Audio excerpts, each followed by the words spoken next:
Greetings. My NDE occurred in 2005. Long story short, in the early AM I had chest pains, which turned out to be muscle spasms from overworking shoveling snow. I lived in Buffalo, New York, and my wife demanded I go to the ER to be checked out. They put me in a room, hooked me up to an EKG, and gave me nitroglycerin and a few other things which I now believe was meant for another patient down the hall. They OD'd me. My wife would later tell me that I sat up, said I wasn't feeling right, felt like I was about to faint. My eyes rolled back, I started convulsing, she screamed for help. I fell back and the EKG flatlined. She said I was gone for around 2 minutes. They began attempts to revive me, but then I came back on my own, as one attendant told me, still with all of the drugs inside me. Medically speaking, I shouldn't have, couldn't have.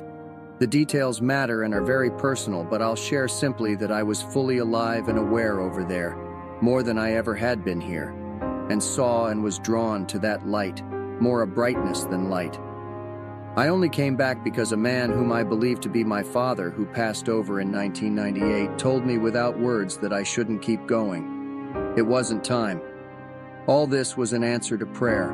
My father died of cardiac arrest alone in his apartment after calling 911. It weighed on me for years that he was all alone. Was he scared?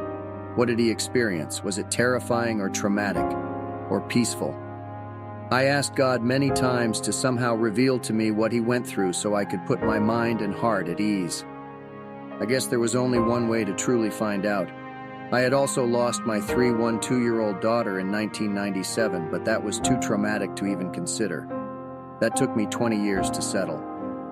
I'm watching the OA on Netflix. It is about NDEs and other dimensions, parallel universes, life continuing after death, etc. Has anyone else watched it? It has been causing me to return to my own NDE. I've been on a soul journey, as I call it for lack of a better description, for a year now, and I'm learning and more importantly experiencing so much of what some would call the mystical, metaphysical, or supernatural realm. I strongly believe that I am being led this way, very conscious and aware of there being a greater, truer reality. I've been served natural medicines at ceremonies which have shot me back across the divide and once again beyond the veil, the same place and more that I was during my NDE. Not hallucination, true reality. I'm going to keep going. It can be frightening. I wasn't afraid of death or dying after my NDE and then my Bufo ceremony, but we get sucked back down into this matrix the more we acclimate to it again. This story was shared by John Irving and happened in 2005.